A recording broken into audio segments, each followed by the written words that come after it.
My name is Walingamina Shomari. I am the team manager of the organization called Central Africa Refugee Link West Midlands. In short, it is known as Care Link West Midlands.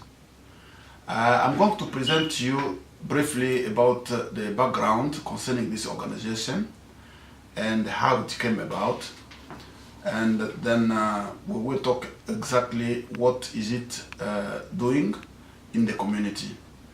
Well, without much delay, Central Africa Refugee Link West Midlands, as I said before, is trading as Care Link West Midlands. It started its activity on the 16th of October 2004, and it is a registered charitable organization, and it has got a charity number which is 1109505. The aim of this organization is to provide general support, including advocacy, advice, information, education, training, and the relief of poverty of refugees, asylum seekers, and migrants from Central Africa in West Midlands.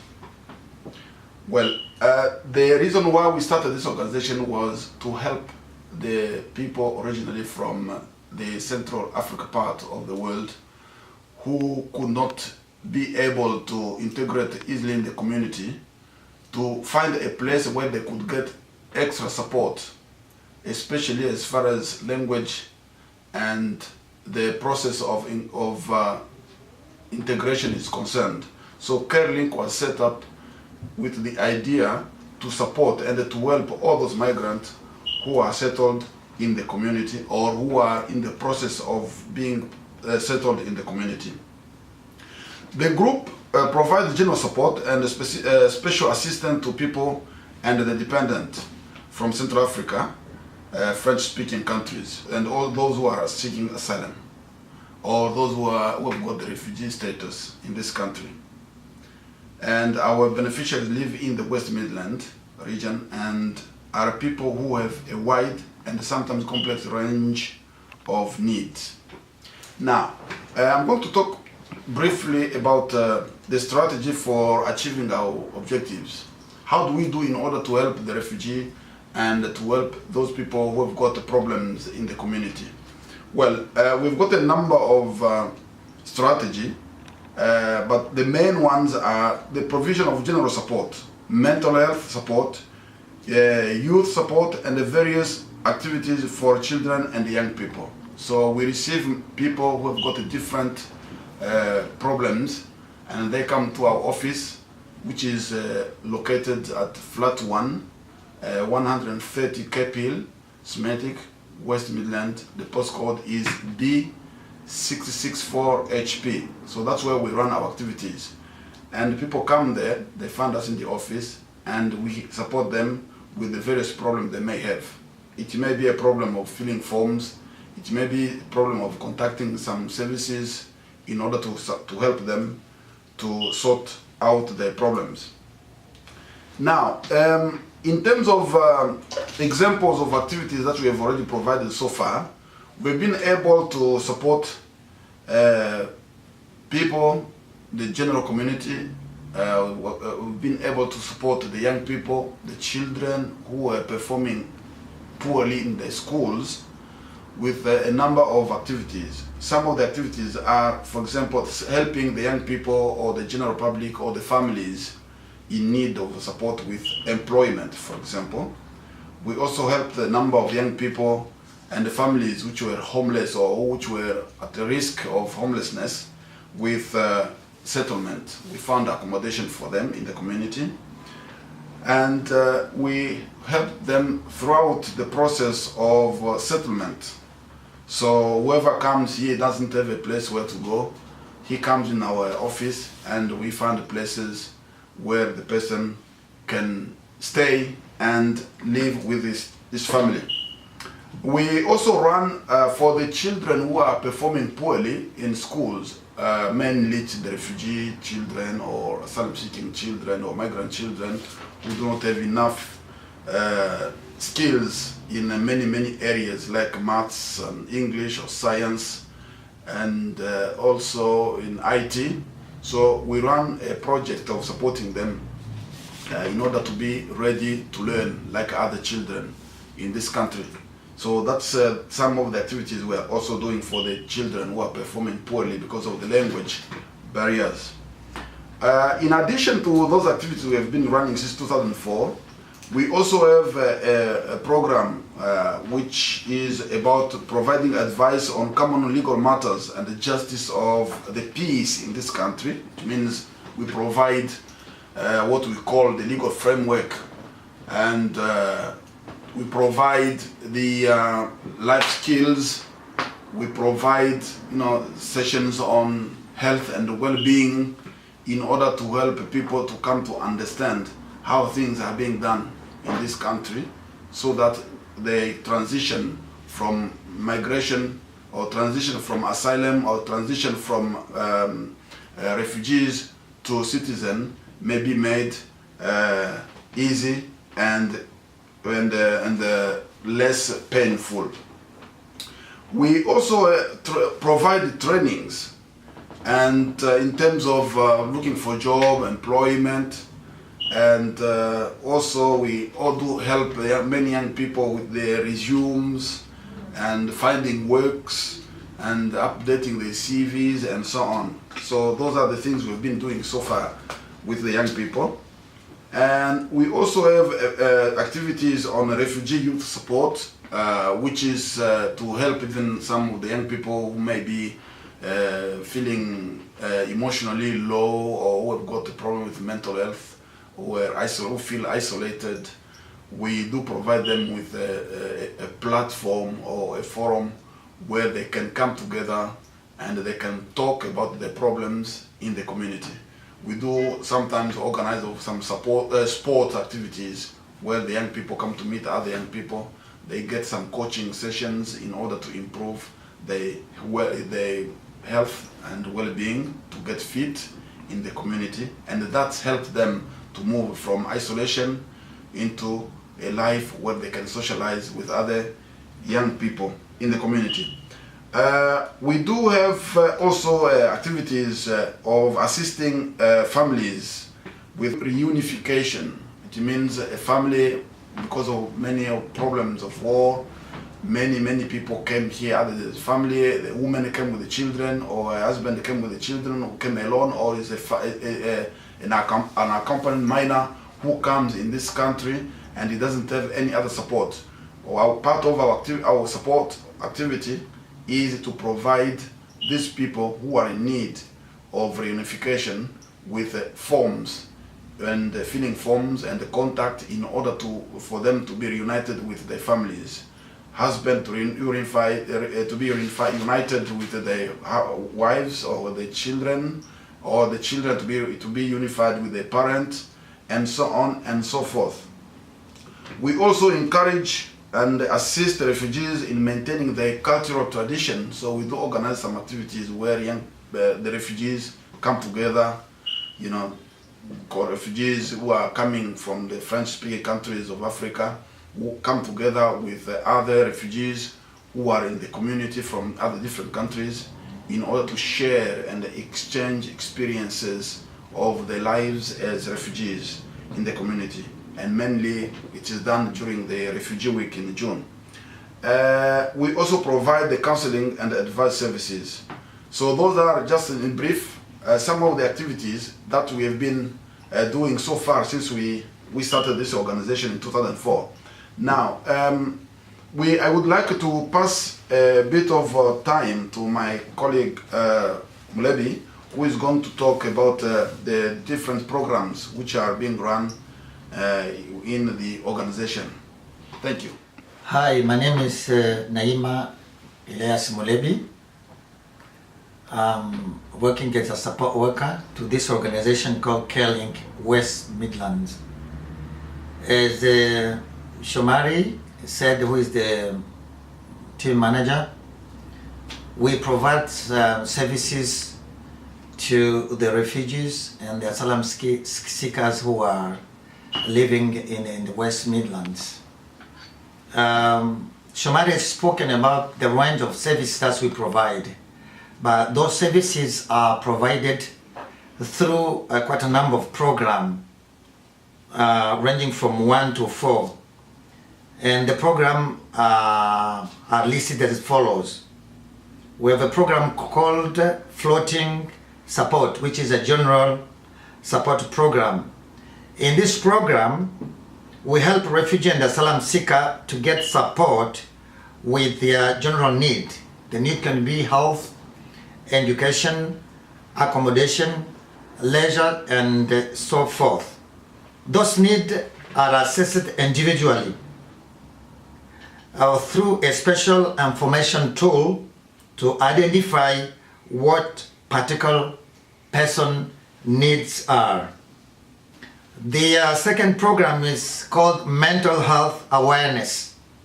This program focuses on helping refugees and asylum seekers who are suffering from some degree of mental health problem to get the type of support they need by helping them access the most appropriate services.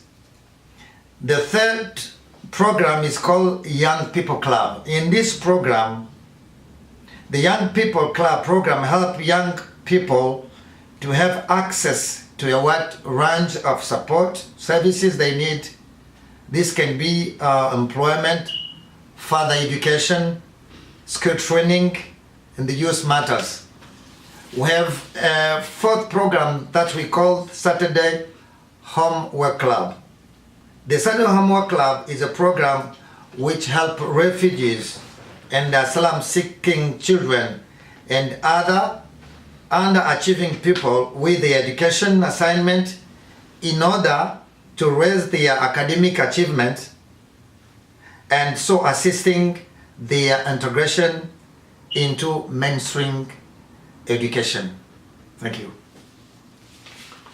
Well, I'm now going to talk a little bit regarding the structure of the organization.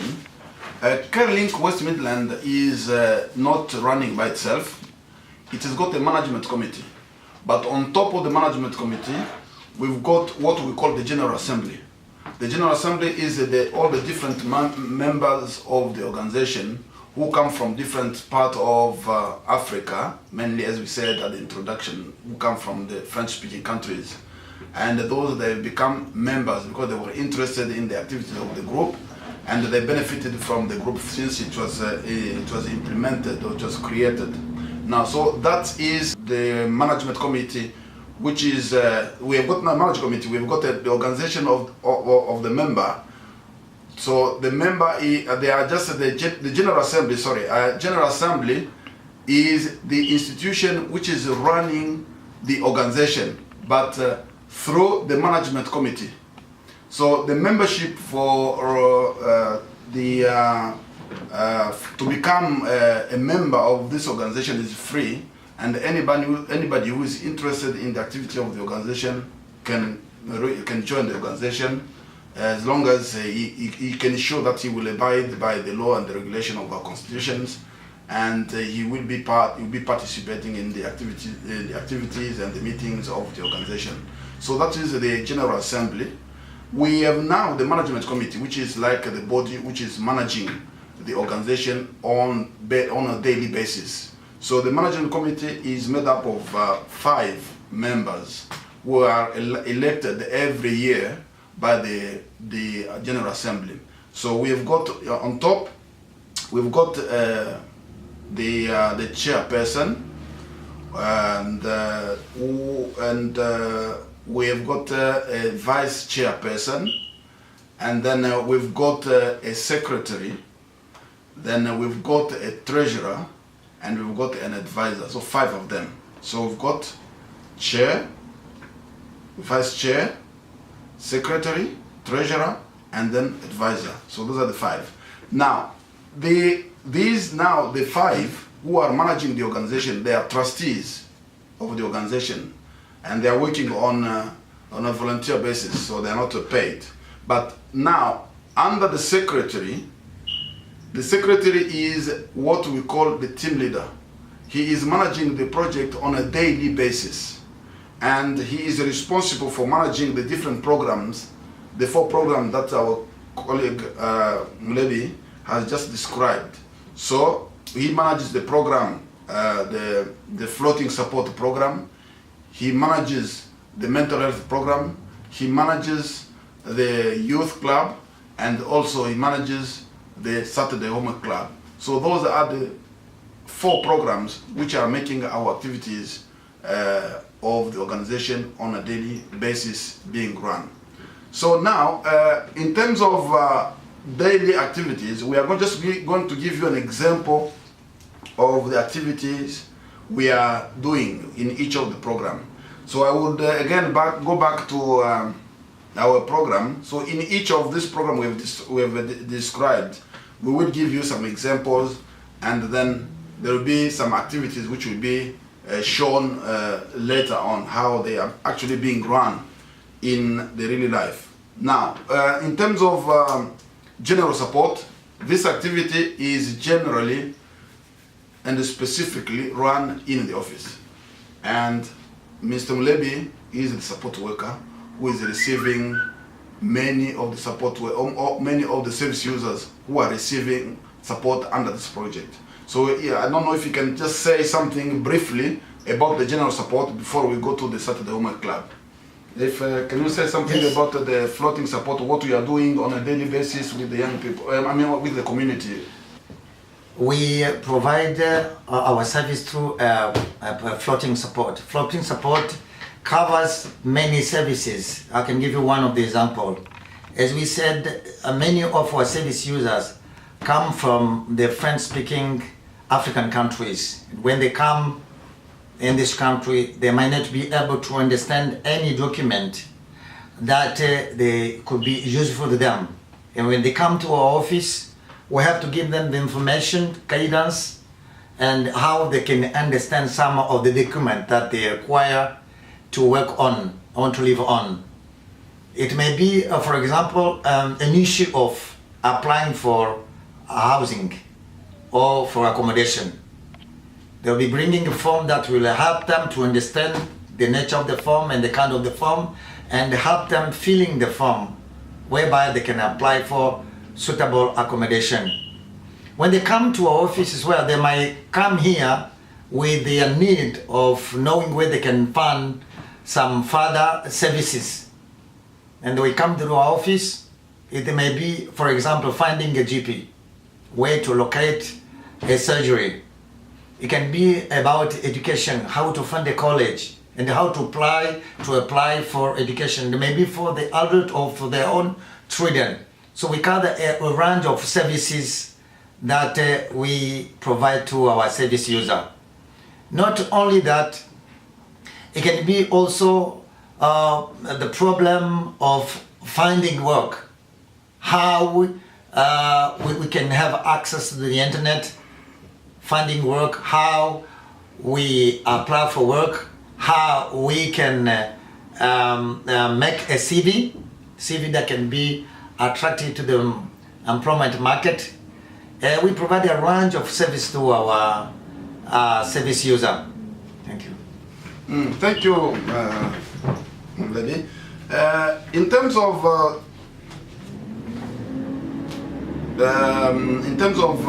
Saturday Homework Club now, I'm just briefly going to say something, because this is the second program. The Saturday Homework Club, that one is mainly to do with supporting and helping children from age of 3 to 16 who are not performing very well in the schools. So we organize the sessions on Saturdays thanks to the funding from other some funding organizations and trusts and the goodwill of people who are interested in our activities.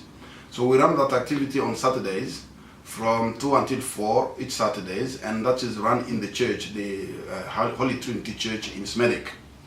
Now, any child who's got problems to do with his homework, either it may be maths, it may be science, it may be English, so he's most welcome to contact us, and we can accommodate him and they will do the need assessment, and that will be ready for the child to be going to go to attend the sessions with other children of his level. So that is the Saturday Homework Club. In terms of the mental health program, that one is also running in similar to the floating support, as Mr. Elias described it. The floating support is the program. The mental health program is a program which helps mainly people who have got some level of mental health problems, who are emotionally low, who may be traumatized, who are isolated, people who are suffering from many exile-related stresses. It may be they lost the family members, they saw people being killed before coming here, either they lost their jobs, or they don't know how to do things in this country because of the language and so on. So you find the people are really, they don't know what to do. They've got, even in them, they've got an intention to commit suicide. So those are the people who come here in the office, and we help them, to guide them, to provide them with counseling, and also to guide them to where they can go to get further assistance where we ourselves we are not able to provide support. And finally, we have the youth club, which was described already. The youth club, that one is at the moment helping young people to get to have access to opportunities. Young people who came in this country who didn't have a parent. Young people, for example, who either they had a parent but they left the parent because of some family problems, and they went into the social service, and they became at the age of 18. So there is a transition between the age of being care leaver to adulthood. So during that period, there is a crisis, which this project is particularly helping with the help of the different funders, for example, the Big Lottery, who are helping us at the moment to help these young people to get access to opportunities. There are different opportunities. There are young people who wanted to know more how to go to universities, so we provide them support. There are young people, for example, who have no home after they move from the local authority accommodation. We have to move them to different other private landlords. We also have some young people who want to get a job, but they don't know how to go about it. So we help them to update their CV and to upgrade their CVs and so on. So those are some of the activities we are organizing with the young people. And those activities are being run again in the church, the Holy Trinity Church.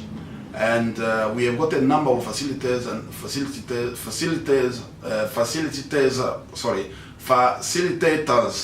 who are providing support to these young people. We've got trainers or facilitators who provide skills, what we call the functional skills, or who provide the life skills, those who provide the legal framework, those who provide health and well-being, will provide career advice, and also general support.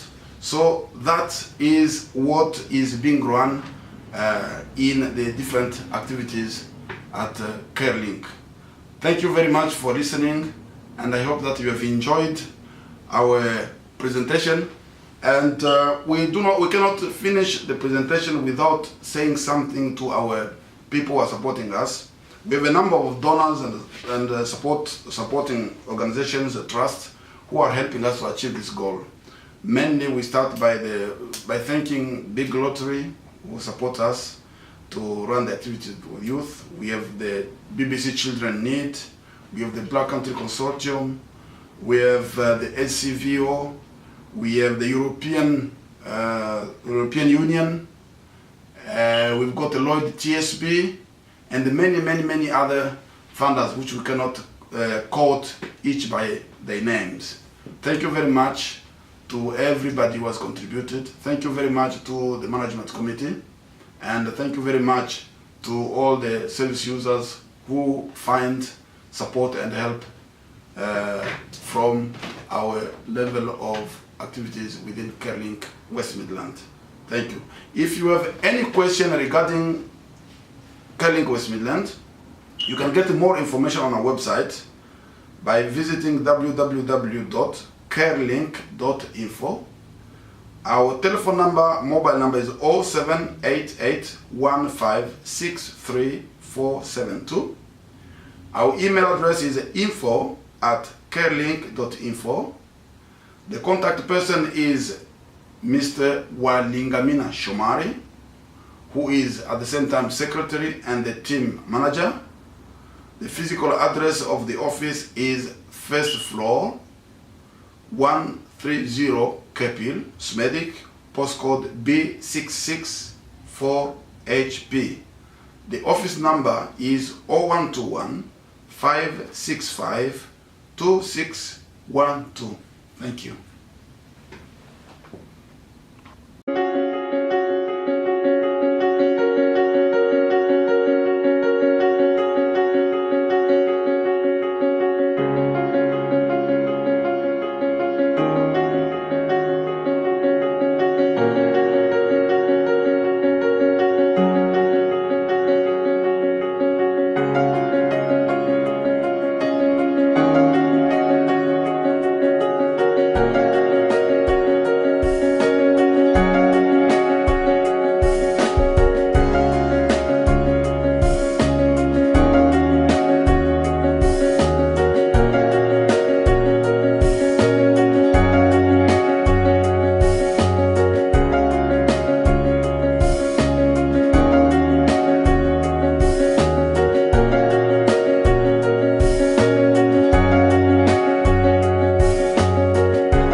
That's Alexia Felix, is one of the trainers there.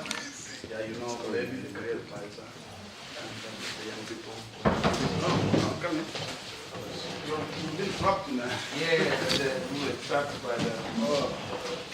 by the bosses and police and yeah. As I told you, we were expecting to see our grant manager to come to visit us today, and Chepi, it's a pleasure to see her coming to see us. She will have a chance to talk to each of you. The number actually, you'll find that it has reduced a little bit, but it is there are young people who come on Mondays, and they don't turn up on Wednesdays. Those who come on Wednesdays, sometimes they don't come, and so on, but they'll be continuing. Sometimes they come late. So we've organized, just to give you a flavor of what we're actually doing here. We've got 3 tutors who wanted just to present micro teaching, small one. You see what's going on every day, and then the teacher, once they finish, may ask some questions, and then you will tell us what time you need to talk to the young people or what you want really to plan. If you will speak to the tutor themselves, the trainers, or whatever you plan to do, you are welcome. Thank you. I suppose let me just start by saying that yes, I am the funding officer for the project, but really my role today is just to come and observe what goes on, because the project has been doing some really good work, and obviously we don't always get the chance to meet the people who are actually benefiting from what the likes of Mr. Shamari and Mr. Malera are doing.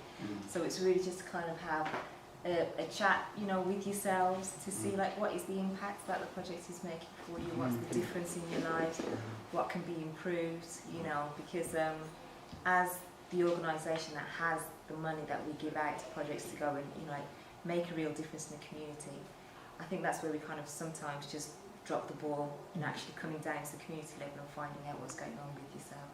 That's what I'm just here to do. So please just carry on as you normally would do, you know. But what I was just tell you, Felix is just our trader who gives the functional skills, the skills for life, and Paul is giving the legal framework, and then Aram will be coming later. Also, he's doing the health and well-being. And then Lady is doing the career advisor, and then the support work and the project manager. So that's it. So just say, you're welcome in our club.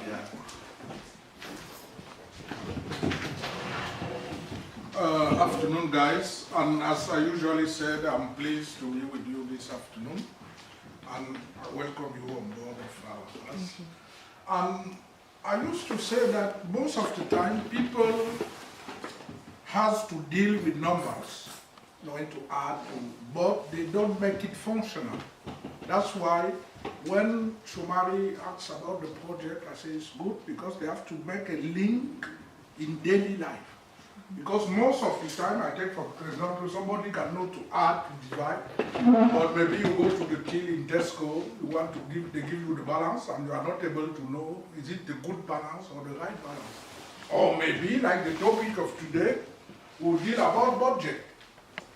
Normally, the aim is, if you don't know the money coming in and the money going out, you are in trouble.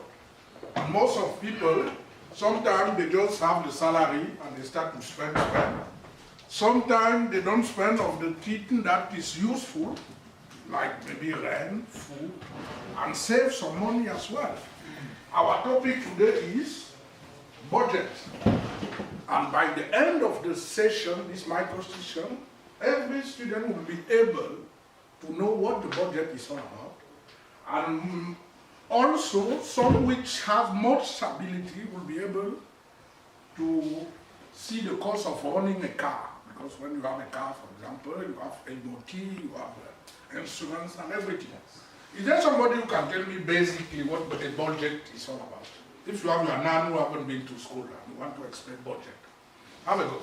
Basically, a budget is like the income you get, what goes in and what goes out. So you need to know if you get, for example, salary, and then you want to know how much you're going to be spending on basic things like the house rent and all things like that. Yeah, and somebody can break it down simple more. Have a go, yeah. If there's budget, money. If they say budget, what does it mean? Man. Yeah, have a go. Budget And don't be afraid to do this. We are in a learning process. No, I didn't know you point on me. No, it's okay. Yeah. Yeah, it's like money. When you get payment, the salary which you get, that's your budget. Yeah. So, and then, no, I can't. So, once you get your money, and then maybe you have a plan. Like you have a house, you have to rent, you have your car insurance, food. You have food, travel, maybe petrol, bus pass. Good. That means I can assume that a budget is like a motorway. You have one side money coming in and another side money going out. Yeah. Is it okay? Yeah. Now, is there somebody who can give me the example of money coming in? Which type of money coming in? Salary. What else? Lottery. Yeah. But lottery is kind of, you don't advise people with lottery because you can put all the salary in lottery and you don't have something coming in. What can you see money coming in? Pocket money from parents. That's it. What else? Yeah. Your allowance, job seekers. That's it. And if you want to think about money coming out? That's toiletries, money coming out, food, Yeah. rent, Yeah.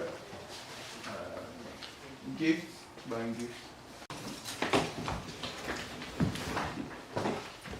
You also get some refreshment, just feel free if you Feel free, man. want to have a drink. As we do It will be the same. Feel comfortable, Like I said, you have in front of you household account, and you have all the different items put generally, and I want you to put one side money coming in and the other side money going out. Please, you have 5 minutes to do that. You can put it on the worksheet, and you put your name on the worksheet as well. And you can discuss with each other, supporting each other is good. That's why the learning process is all about. And you can share ideas. You know, people have different abilities. They have stronger people and weaker people. And the aim is to support each other. Yeah. Just put the money in, we don't need to put the money out. Oh, yeah.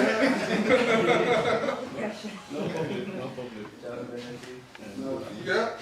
The names, this one, there. Yes, it's better to put the name as well. Because you have to know what it's all about. Yeah.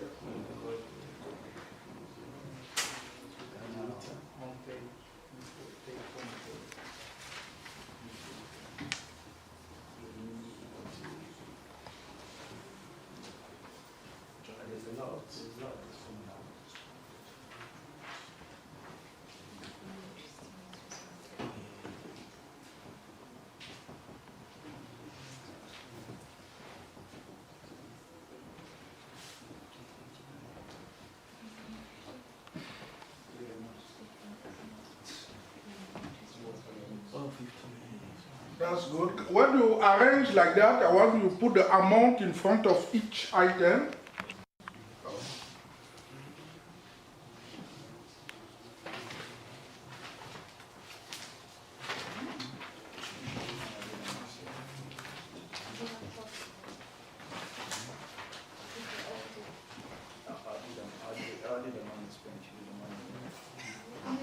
Yeah, that's a good sharing, so that everybody participates. Yeah.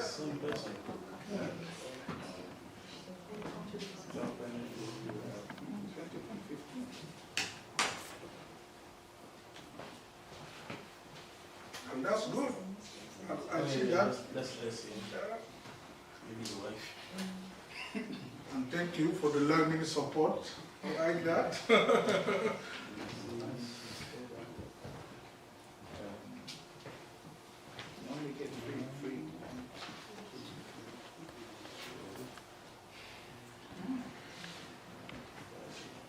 I don't want people working with calculator. When you be in Tesco, it's not good to come out with your calculator. You must be able to Now make it. Yeah, because you think about rounding a number to round so that you can work it easily.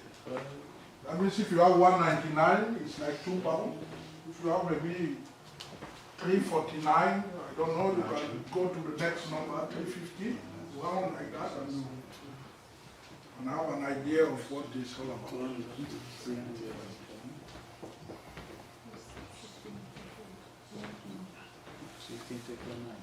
Can I have a spare paper? Of course.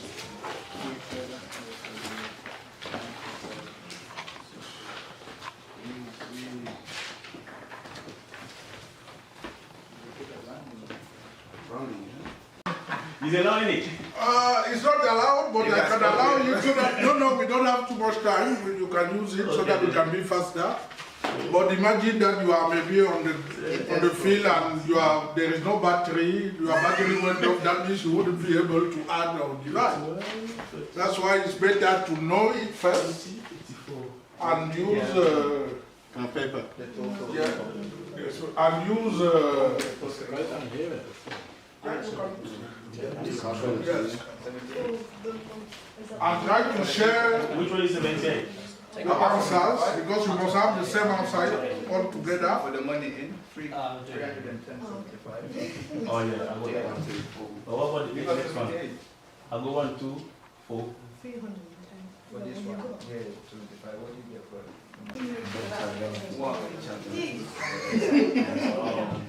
You only get 3 income. Now, guys, please your attention, everybody. Now we will start. I would like listen, guys, please. Thank you. Listen, guys. Now the first question. Can you go on the board, please? Yeah. Yeah, trying to, and I want you to explain what you are doing. Because don't forget, the more you explain to others, the better you understand as well. Not just want to answer, you know. No, I will explain. Now, first question, how much money went into the household altogether? What does it mean? Altogether. In here, so I'll be doing the money in. Yeah. We have this person has 3 types of income. We have there's child benefits, which is £20.50.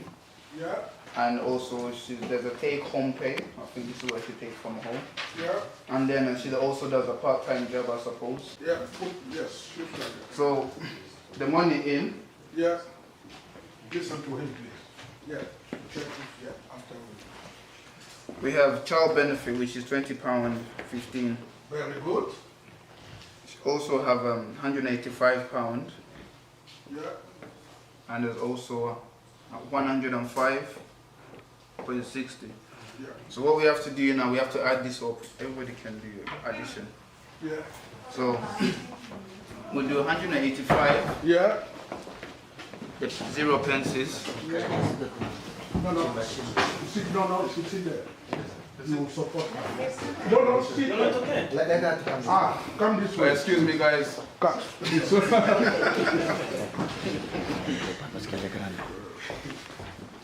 So what we do, we just put them in order, so we don't want to confuse ourselves.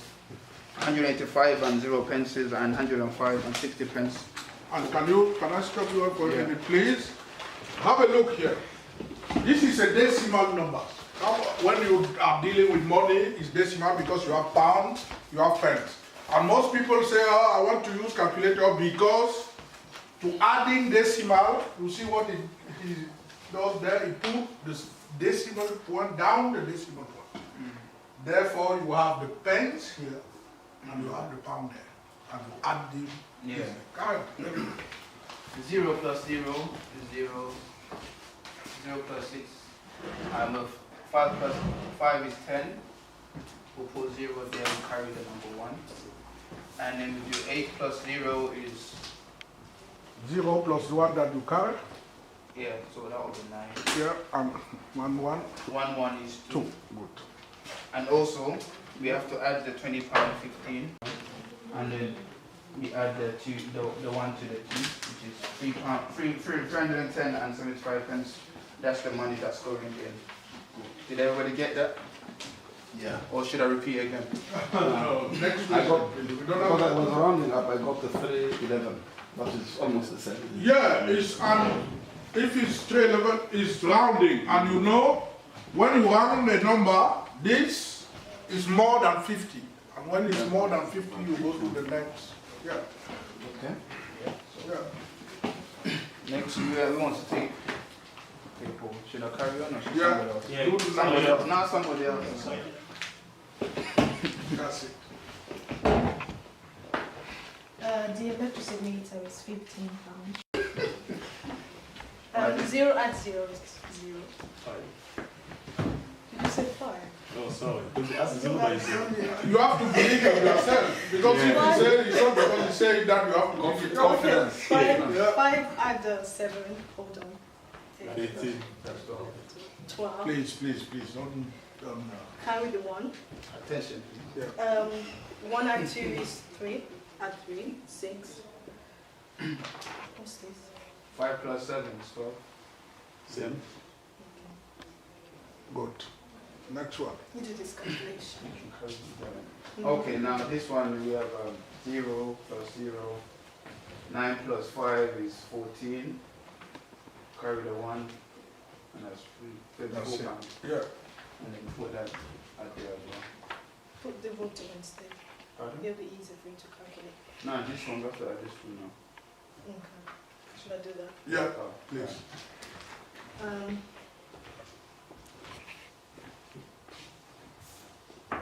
0, 2, Put the sign. you Put the can't- sign. what? Are you adding or subtracting? I- Add 1 here. 3, 3, 6, 6. 1. So the put like this, so that you cross this, you put 2. So that you know gathered. Please, guys, please, please. What's left? Water rate. I think water rate and bus fare and then subtract from this. She also has to spend the bus fares, which is £3.08, and the water rate. Is that fine? The bus fares. Yeah, £9.60. So, Understand, 8, understand. 8, 6, 4. Whether you are selling for somebody else or you have to go inside different household to ask for help. yeah. Normally, people have to live on their means. That's why the budget is all about. You have to live. You don't have to earn £130 and start to spend £20 every day.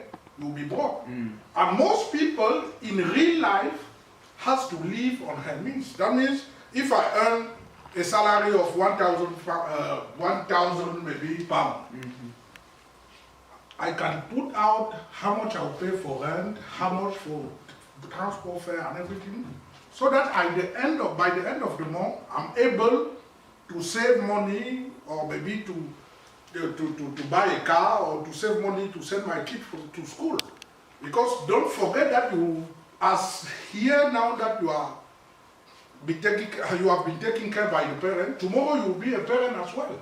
And you start to do the budget because you will have kids, you will have expensive, you know the way you disturb your father for more pocket money and everything, your child will disturb you for pocket money as well. And it's not good that your child come on you and say, you did put pocket money and you don't have. Therefore, you can start now to build and learn how to do a budget. Even though you are in school, you see all the money that you have coming in, all the money that going out, so that at the end of each month, either you save money or either you spend the same amount that you earn. Is it okay? Yes. So, what have you learned? If I sum up today, I'm really sorry. What have you learned? You put on him before. Yeah, I want to feel back. About budgeting, how to save it, you know, if you calculated it today, and all the things that you got to spend your money on and all that, you know, you got to start saving and all that, like your salary, you got to take at least probably more than half of it just to survive and all that, Yeah. and the rest spending basically. Don't spend to save it. That's good. Have you enjoyed? It's Yeah. What have you learned? To be honest, I've learned this before, so technically just to recap on what So your mind is fresh. That's very good. What have you learned? What was the recap on budgeting? Yeah. Because we've done this before. Like you said, we have to know how much, we have to know how to manage our own money, so we don't overspend. So, because when you get some people, they get money and then quickly they want to spend on something that really wants it, but what you need to be doing is actually, Or is it part of the budget? yes, I have a friend of mine. He's just young like you. Can you listen to me? Please. Introduction, please. I have a friend who is in the psychiatric center today because of the problem budget. He was earning a certain amount of money, but he didn't have any notion about budgeting. Then he started, spending. At the end of the month, he has nothing. He has to go and borrow money. At the end of the other month, he's not even able to supply for our own need. He said, continuing to borrow money. And after 6 months, she was in debt of about £15,000. And all the creditors start writing a letter to threaten to take him to court. And that guy was really sick. Today, he's in a psychiatric center, just because of that. You need to know what you earn and how you can spend. It saves you from many, many harassment. It's very important to know how to budget your money. It makes you to be responsible. It makes you to be a man that can be respected. Nobody will respect somebody who is having there and there and there. And also, listen to this, and also that one keeps your credit rating on high. You have a lot of things to do in the future. I'm telling you, my friends, a lot of stuff to do in the future, and you will be needing some trust from other financial institutions like banks, whatever. As you know, in a modern society, you know, there are a lot of stuff you have to do with the banks. And nobody, no financial organization will give you a loan if they know your credit rating is just as you know. So it's very, very important to master budgeting, my friend. This is the reason why we have hired this guy who is skilled, he's a big mathematician. He's a mathematician. Then he knows all those kinds of things. That's why we hired him, so that he may be coming to speak to you about those things, which is very, very important in life. In fact, any single day we live, we do the budgeting. So we need to know those things and click on it, and you become good, responsible in the future. Thank you. Thank you so much. And to add more few things, you know this credit card. When you have a credit card, it's not your money. No, I don't take them. But most people, they have credit card, they start to swap all and and when you start to pay the fee and everything, you start to Right. That's why you must save before you spend. Okay, guys, now we have our second tutor, which is Mr. Paul. You know, he has been with us for about the whole year. And now, what we can do about it.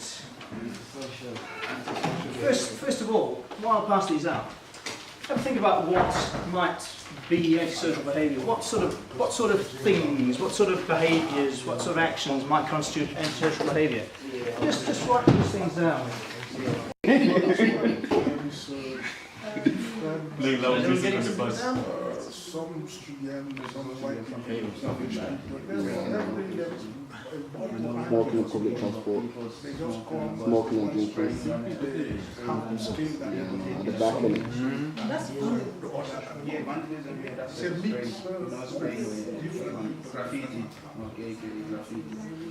That's fun. Damaging properties. Smoking in the bus. No, graffiti. Yeah, that's No, what I mean. What are you putting in? What you said it. Somebody don't know what one is. I'm working on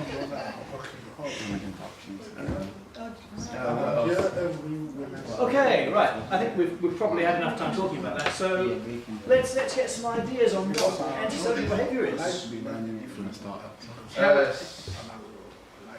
All right, attention please now. Breaking the law. Breaking the law. What? Yeah. But is breaking the law always antisocial behaviour? No. In a specific environment. Okay. So if a banker does an illegal financial transaction in a specific banking environment, is that antisocial behaviour? Nah. In my Pardon? in my opinion, So yes, you're right, but I think you need to be a little more specific and less specific at the same time. Anybody else have any ideas what's antisocial behavior? to build on that last point? We've had a couple of minutes to talk about it, and you've been talking about it quite a lot, so... I just bullet pointed. So Pardon? I just done bullet points. Okay, what were some of your bullet points? Vandalism, abusive language. That's the second one. That's the example of antisocial behavior. Yeah, but those are examples of antisocial behaviour. No, that's fine, that's fine. Because it gives us an idea of the flavour of some of the things you're talking about. Listen, it says here, write down this 5 types. That's not definition, that's an example. Well, I don't mind if you write some down in advance. I mean, Okay. Yeah. There's no rule again. Which spoils people's enjoyment of life. That's just a rough definition, but you know, that's basically what it is. Antisocial behaviour isn't any one thing, it's many different things. And in fact, some things that some people might call antisocial behaviour, other people might not think of them as antisocial behaviour. So let's have a think about specific things that could be antisocial behaviour. Yeah. Write things down, call things out. This way you come from. Do you want a list? Yeah. Oh. Yeah. That's you now. Vandalism, abusive language, smoking and drinking on public transport, damaging properties. That's what I got. Would the Yeah. bullying be one as well? Bullying, yeah, definitely. Anybody else? Kidnapping and raping, something like that. Absolutely. Religion. Yes, that would certainly be antisocial. Antisocial behaviour is many different things, but they're all things that disturb people. But something that almost came up before and didn't quite was, is antisocial behaviour always illegal? No. Okay, so what's an example of some antisocial behaviour which isn't illegal? Which isn't illegal. Which isn't illegal, yeah. Is there some antisocial behaviour which is not illegal? Is all antisocial behaviour illegal? Well, for So example, like playing loud music wouldn't be illegal. No, that's right, it's not It's illegal. illegal. But it's antisocial, isn't it? Yeah. It's illegal. Abusive language are really illegal. Because people swear all the time, but that's not illegal. You swear at people, but you're not really, it's not really legal. Yeah, it's not normally illegal. There is a police. You can be charged with using abusive language in a public place. But in the normal everyday situation, yeah, it's not illegal. That's right. So there are lots of things which aren't illegal, which are still antisocial behaviour. Refusing to answer the telephone. That's antisocial behaviour. is it? Yeah. And not answering the phone. Not answering the phone to somebody deliberately. That's antisocial. Not turning your back and walking away from somebody. That's antisocial. Now you learn something new. Things like that can be really offensive. And how about if you call somebody up on the phone 5 times an hour every day? Yeah, that's annoying. That's annoying. That can be really annoying. I don't call you. And because it's annoying, it's antisocial. Yeah. So there are lots of antisocial behaviour. Can be very small things and it can be very big things. Yes. So, moving down your list, what are some of the potential consequences of antisocial behaviour? The warning. Most of Well, them what about the warn you. consequences for the victim, the person who is suffering from antisocial behaviour? What are possible consequences? Well, headache. If it's playing too much music, there's no sleep. Maybe. Write down a few ideas. And now, the more you can take away with you to give you something. I don't know, you know. You do, man. The consequences of One number antisocial. Number 3. Depression, maybe. No, not strain actually. Yeah. Something you want you to get your brains working. Prison. Don't be afraid to discuss it with each other. Antisocial prison. Yes. Yeah, consequences. Yeah, you can go to prison, but if they warn you twice, first time you don't listen. Yeah, that would be the consequence of it. You to face the law or something like that. Charge. Consequence for the victim, like he's going to suffer. Oh, Depression. guys, yeah. They don't need the social, bro. Listen properly. Like he killing himself. Leaving your house. Yes, what's that? Self-harm. Well, Antisocial. he kill himself. Well, Not socializing with like. and him, not her, because you. Okay, so let's start feeding back to everybody some of the possible consequences for antisocial behaviour. Who wants to be first? Isolation. You're gonna go first. Okay. Pardon? Number 3. It could like stop the victim from socializing more because they feel like they're gonna be abused every time they socialize. It could. Yes. Wow, I never. Shameless. Depression, maybe. Could lead to depression. And then to keep himself Any other ideas? It's not Isolate. No, that's what I said. You said that. No sleep. Lack of sleep. Yeah. Let's see. Disturbance. That's one. Anybody else? What about something from that side of the room? What it was, they said. Yeah. Right. Why not? Yes. Deaf, he can kill himself. Well, sadly, that does sometimes happen. A charity campaigner recently committed suicide over the amount of junk mail that she was getting and the requests for donations. And it was so much that it was, she was feeling very abused by it. And she didn't know what to do, and she committed suicide. Yeah. This was in the papers just very recently, and effectively, that was effectively like telephoning somebody 5 times an hour, like we were saying before. Giving them excessive amounts of demands through the mail could equally be abusive. So yeah, sometimes suicide does happen. So the consequences for the victims of antisocial behaviour can be quite serious. Thank you so much, Mr. Paul, for your wonderful presentation. I think, may I have your attention, please? I think it's a very good topic and very good subject about antisocial behavior. The reason why we are learning those things, I can give you one of the examples about the disadvantage of antisocial behavior. As you know, here we are training people and helping people to get the job. And one of our clients, for reason of confidentiality, I cannot mention the name. But one guy, we did our best to find him a job. And then it was time that we helped him to fill the CRB check and whatever we sent to the police.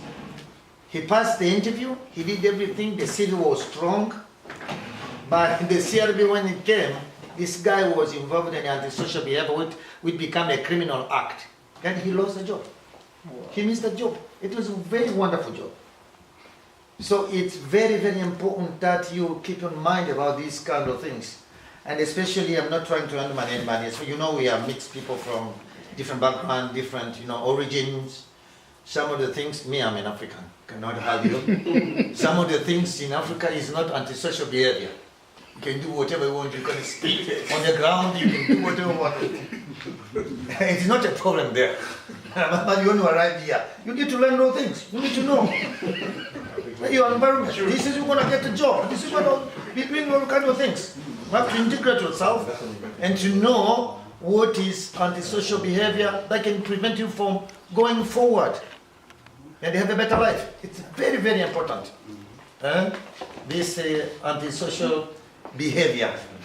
So I believe that we are not just coming here to learn, to listen, but let us be putting into practice everything that we've been learning here.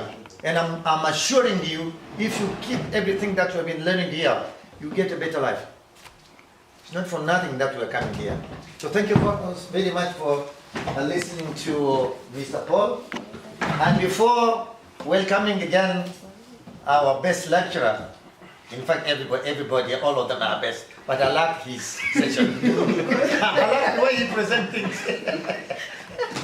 Even Paul, another lecturer, he always says, where's Paul? Even Paul telling me, this guy is wonderful. Even myself, I like the way. I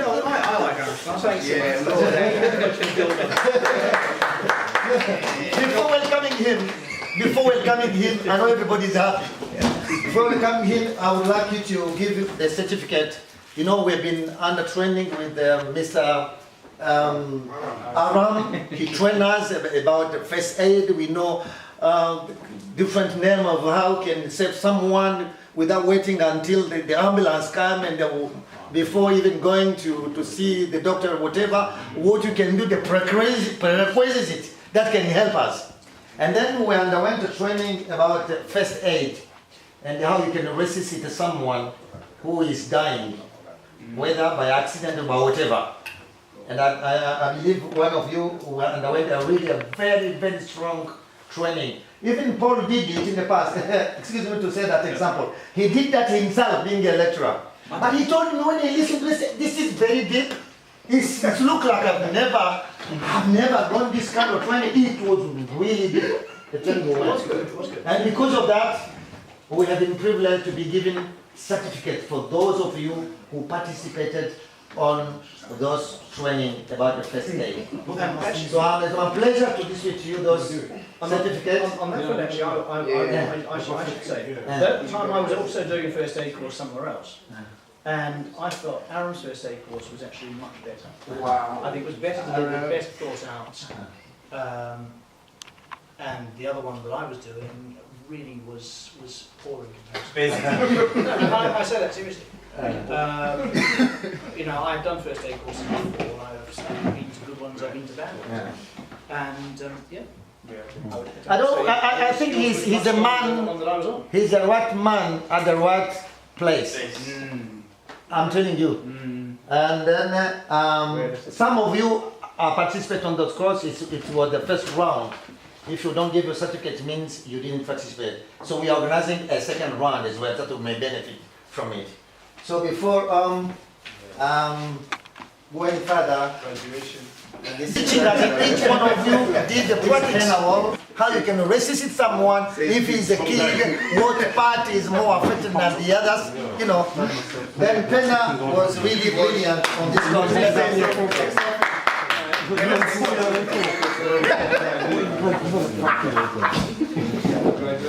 Say something. I was really happy to take part in the course. I feel it's really useful.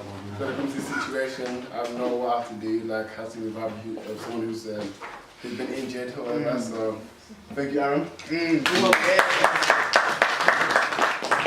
Number 2, she's a girl, Feza Milongo. Yes, Feza.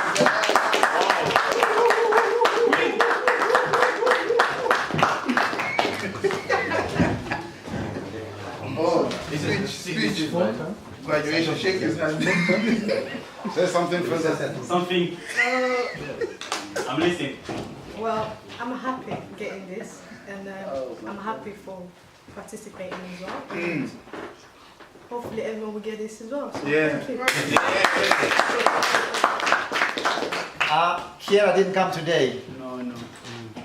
Kira, is it them who got the job? If not, yeah, they didn't got the job. They got the job. Some of you got the job. That's why we are not many used to come. We have Dinaran. Yeah.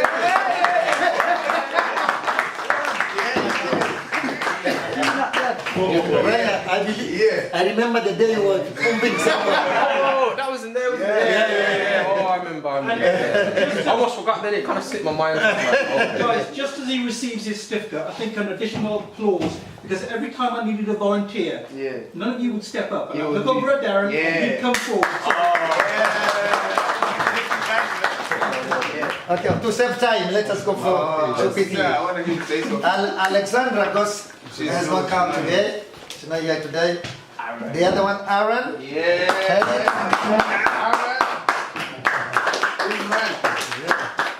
Graduation. 2 8 bucks. There's something around. Yeah. This is really amazing. I've done first aid before in school, but I forgot about it. Aaron's reminding me, and now he's reminding me. Since then, I can remember. So Good. if Marius was going to phone now, like I know what to do straight away. Yeah, I'll do it. So thank you.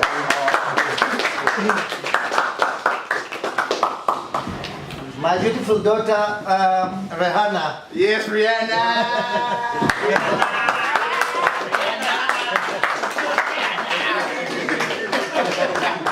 Can you say something? What's my name?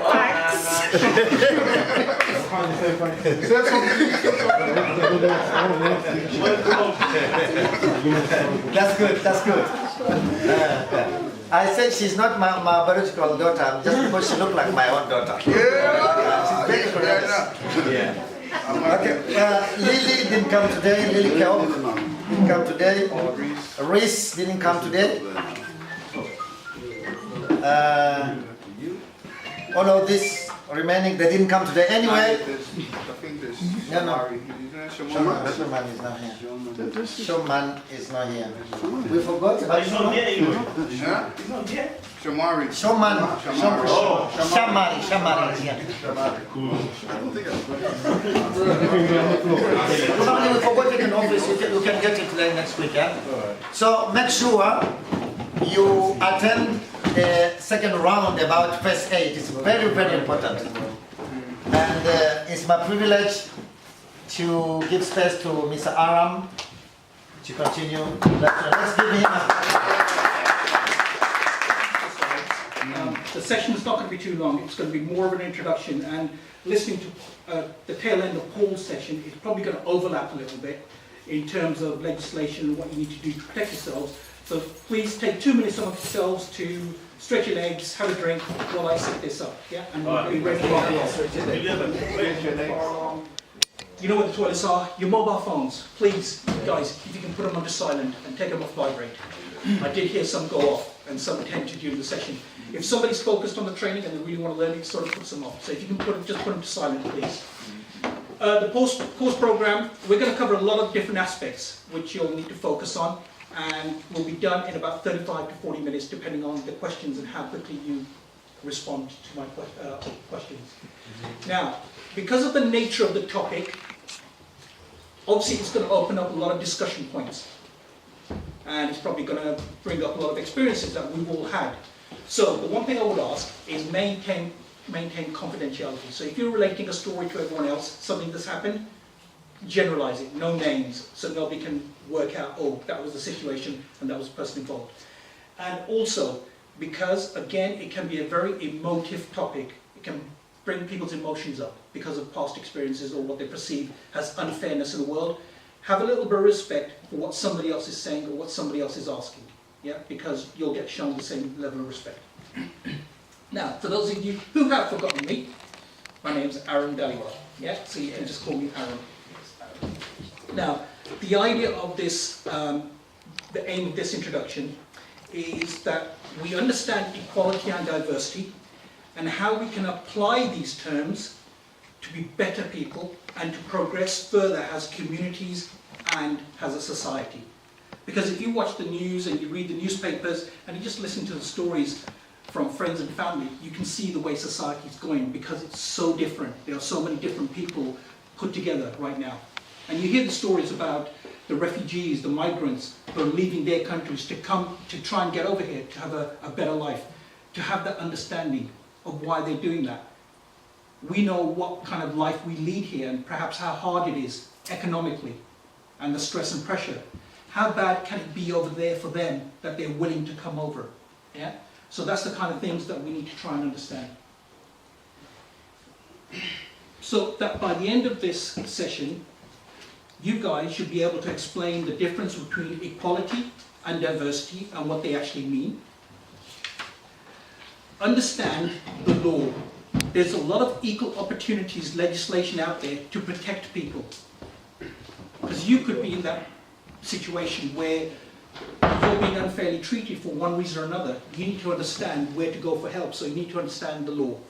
And what can happen if you're found guilty of contravening equal equality opportunities to somebody else.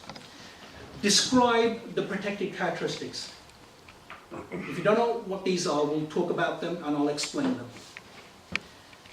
List the different types of discrimination that can take place.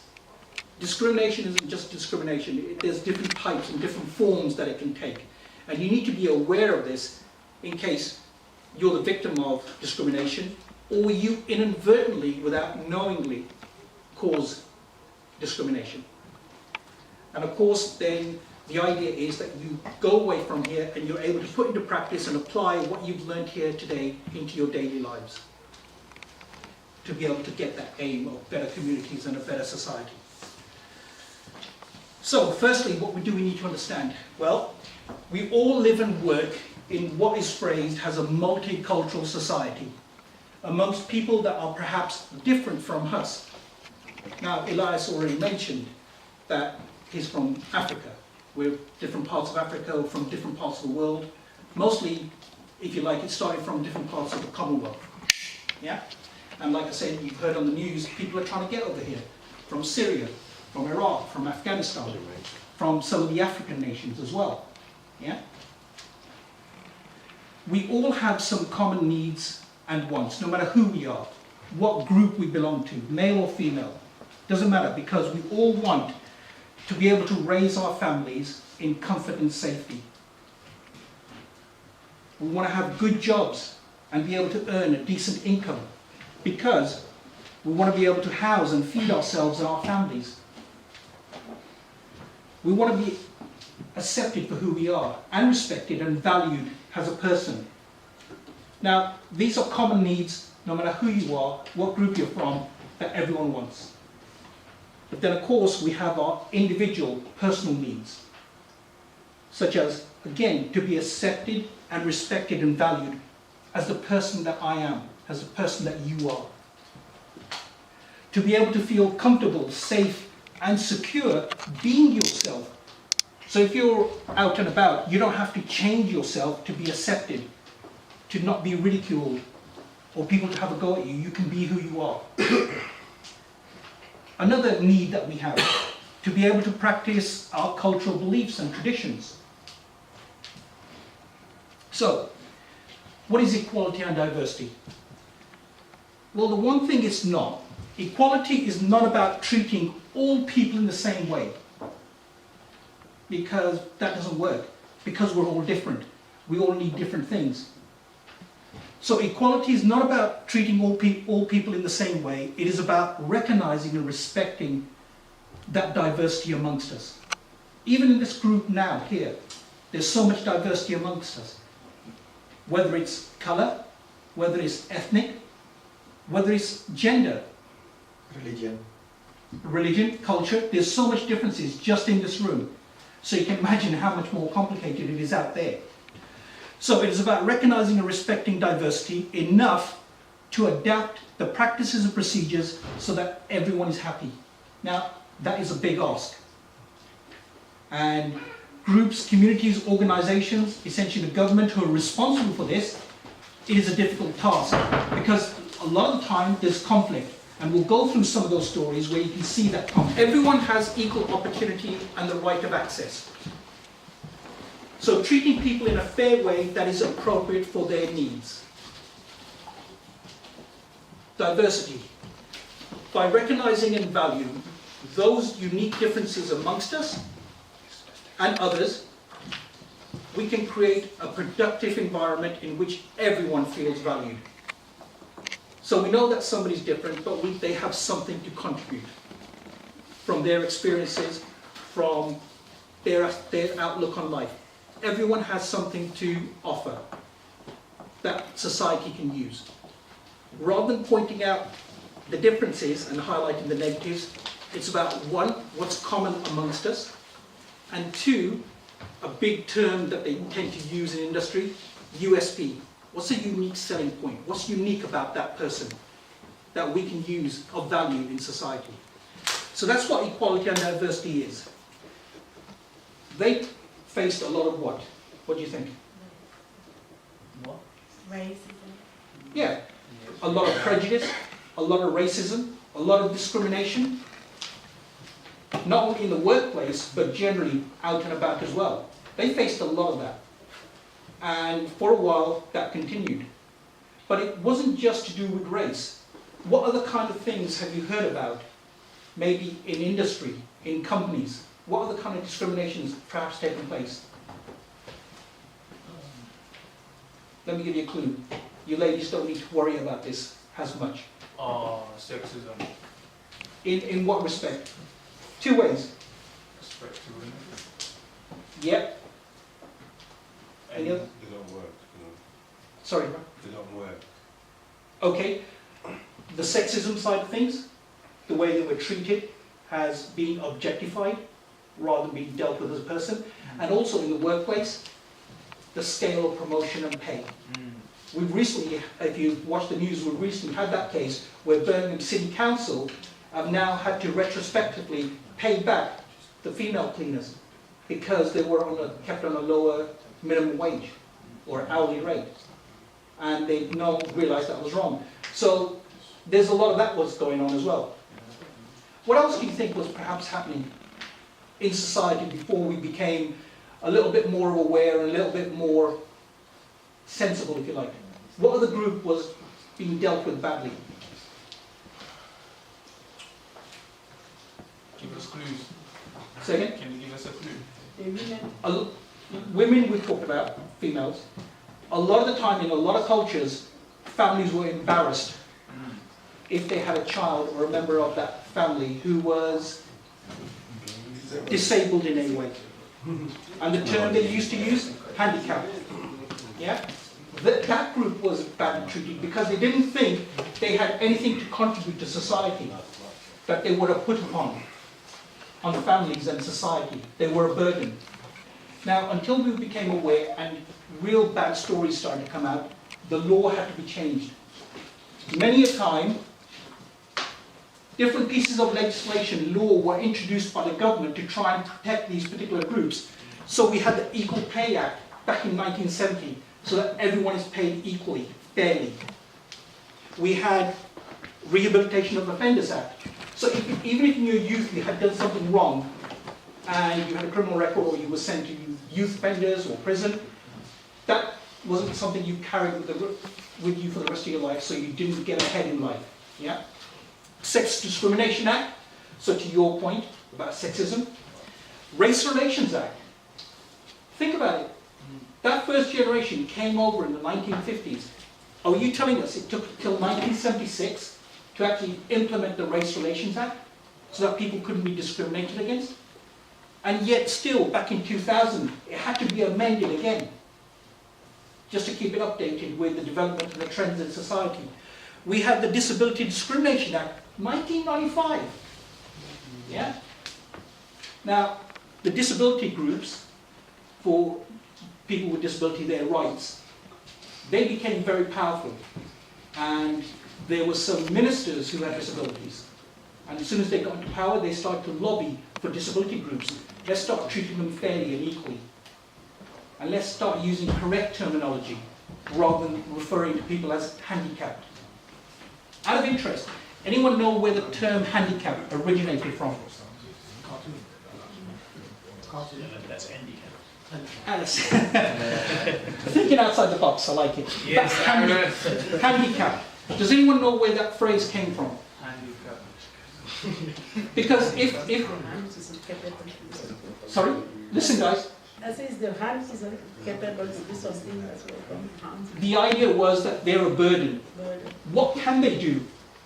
Well, essentially the idea was that all they can do is rely on the goodwill of people going by and beg for money. So the idea was that they were stood there with a cap in hand, handicapped. Oh. Yeah? Is that where it came from? That's where it's originated from. Now we're moving away from that terminology. Sorry? It's thought it did. It's no, thought no, it one's, no one's quite sure. Not anyone's quite sure, but the term itself, handicap, we don't use that term anymore ourselves. Employment Rights Act, Parental Leave Directive, Equality Act, goes on and on. Then we have the Human Rights Act, the articles, what each person on this planet Earth has a right to expect. Now again, if you've been watching the news, at the moment, the government's thinking of, if you like, watering this down, changing it. Because as much as the human rights are there to protect people, it's being abused as well. Yeah, people are using it for their benefit, so they're not extradited or something. Yeah. Then of course we're part of the European Union. So again, there's a lot of European legislation that we need to be mindful of in this country. Now, having looked at all that legislation, does it not come over a lot? There's a lot, and it's complicated. And if somebody's being treated unfairly because of their sex and not paid, which piece of legislation do they try and get protection under? Now, because of all this complication, what they decided to do was to simplify it. And what they did, they took all of this legislation and they came up with the Equality Act of 2010. And this is what you need to be aware of. So the Equality Act of 2010. And what they said, the purpose of this act is to provide a new legislative framework to protect the rights of individuals and to advance equality of opportunity for all. So basically what they did was they took all of that legislation, they made it into one piece of legislation, they amalgamated it all. And it makes the law easier to understand. And also, it strengthened protection of certain groups we hadn't even thought about. Yeah? And what it did was to say that we're going to protect these groups. Anybody who falls into these groups are going to be protected. So if the Equality Act is about protecting us, because people take the differences amongst us and use those against us in terms of prejudice, no opportunities, discrimination, can you tell me then, just going around the room, what kind of characteristics perhaps do people pick up on to say, you're different for this reason, that's why I'm not going to promote you? So just going around the room, what kind of characteristics? Colour. Accent. Accent? Yes. I was going to say that one. I was going to say language, like how you talk. Or... Yeah, language, accent, that can go back to your culture, to the way you talk. Yep. What else? Environment. Okay, explain that a little bit more. Like, what kind of environment you live in. Like, you know how these have like lower class, middle class.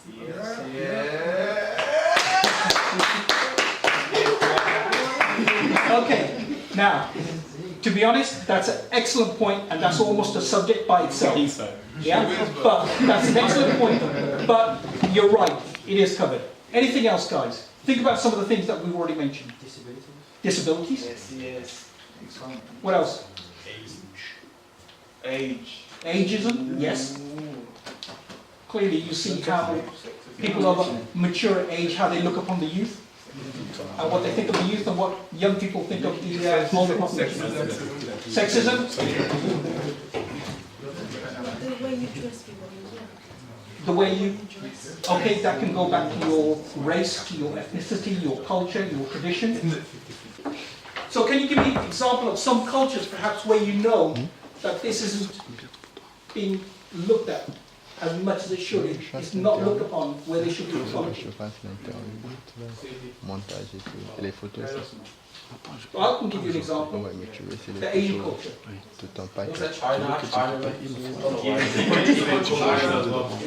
Absolutely.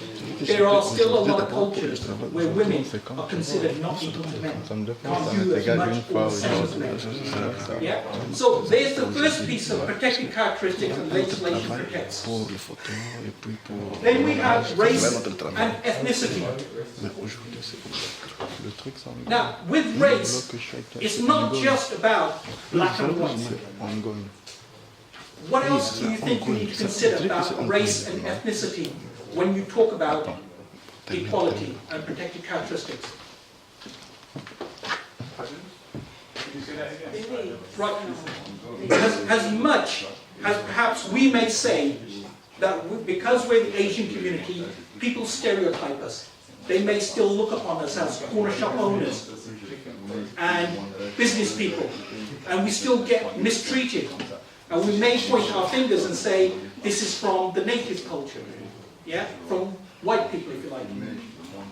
You guys might turn around and say, because of the way that we portrayed in the media, we get looked upon this way. That's race. The reason why they've added ethnicity, again, I'll give you the example of the Asian culture. The Sikhs, the Hindus, what do they have amongst themselves? We're all Asians, but we point fingers at each other. If you look at the Hindu culture, what do they have? Not just the caste system.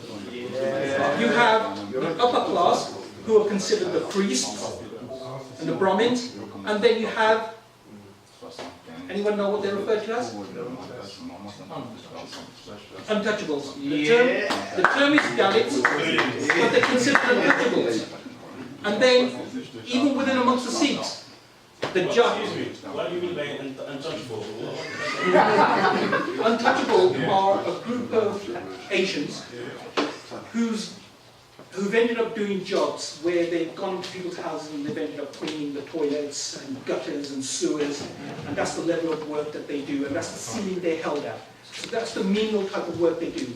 If you're born into that family, you have no opportunity to develop, get an education, to go elsewhere. You have to stay and look forward to having a life where you then are a servant at somebody's house, practically a slave. That's for life. Yes. So that's why ethnicity comes in. It's not just the Asian culture, guys. If you think hard enough, there's amongst our cultures, you still have that. And going to the point, we now have, if you like, a new underclass. And if you listen to the news, what are they referred to as? Chavs. Chavs. Yeah? Chavs. Which is a little bit stereotyping and unfair. So if somebody dresses in a certain way, a young child goes to school, and he's come from that community, how will the teachers deal with him? How will they look upon him? Will he have the opportunities? So that's why they've added ethnicity to race. We also have age. And you can tell with age because what have they almost gotten rid of? No, age is a bad thing. Retirement age. That's pretty much gone now. Yeah? You've got people going out with young people and old people. Yes. Absolutely. That's why age, that's what people like, We've got disability, as you mentioned. The thing about, to understand about disability, there are so many new disabilities being classed. People who are obese, they are being classed as having a disability. Your mobility is compromised. You can't ordinarily get on buses, on trains. The seats are not wide enough for you. If you have mobility problems, you may, if you're obese, you may have to use a mobility scooter. And if you're using, if you're using one of those, the reaction of people from seeing you can't get into shops because the door's not wide enough. That essentially is a disability. You made yourself like that though? Not all the time. What about those with medical conditions? Medical conditions. Thyroid problems. Where you've had an injury. Guys, no, but that's what we're trying to combat.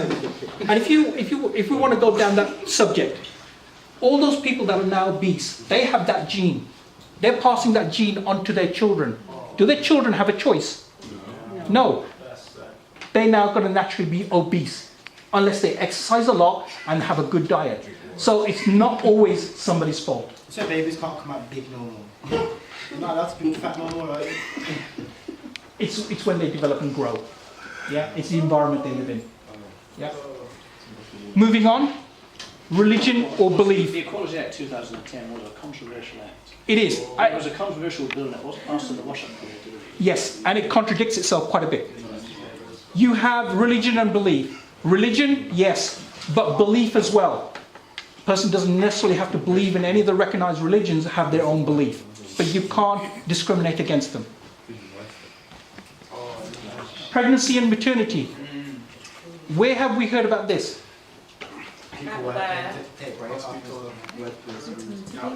Yeah, at work. If a female executive has the opportunity for promotion, but the bosses think, well, she's married, she's going to want to likely have a child, she'll need to take maternity leave, she may not get promoted. Yeah. The other way you need to look at this, in fact, I'll show you the story.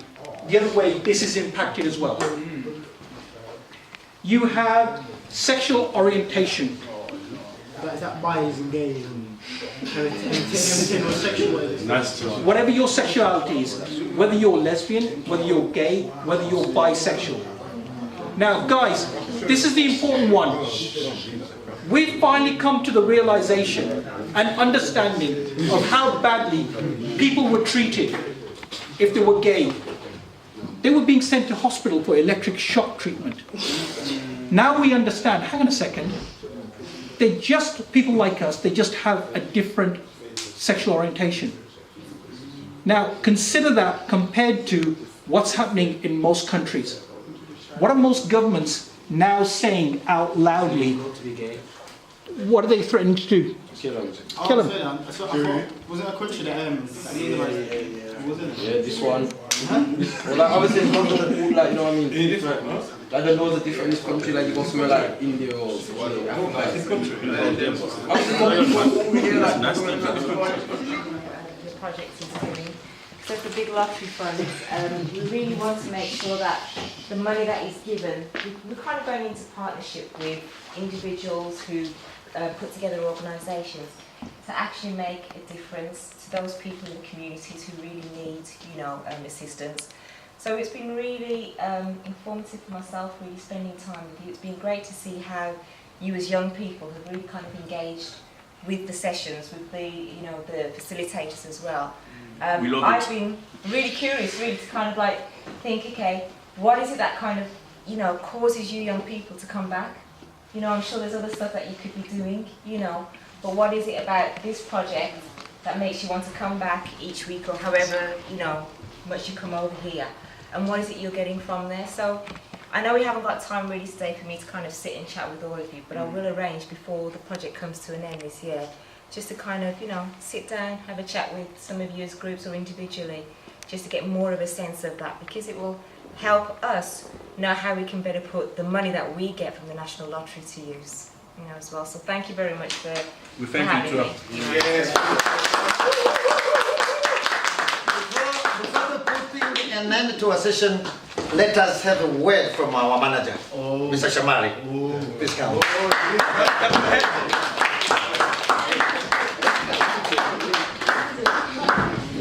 Yes, it's really a pleasure to see you coming and to continue supporting the project. That's really good. As you know, we meet on Monday and Wednesdays. So I appreciate your presence, your interaction with the tutors. And on the other hand, we are really very grateful with the Big Lottery Fund who made these sessions to continue. And we hope that in the future, they will be on our side in the future to see if they can support us again. Because the project is now running up to February, that should be the end of it. So we'll try to negotiate with the Big Lottery to see if they may be able to support us 1 more or 2 more years. And thank you very much for the tutors, the facilitators who have been with us since the beginning of the project. Thank you very much for you, the young people who have been with us since the beginning of the project. And thank you also for the church who accommodate us. And I hope that we will continue to be in partnership with you. So thank you very much for your time.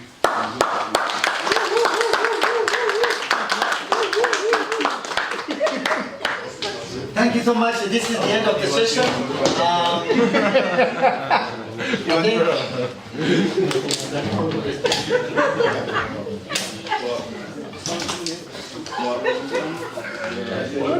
Remember, don't go because, as you know, because you might have, some of you don't have jobs. Sometimes you are experiencing difficulties on paying your bus pass. As you know, we always pay your bus pass. For those who come. What about petrol? No, just a bus pass. Just give you a bus pass. Day saver. In fact, we always give you day saver every Monday and Wednesday.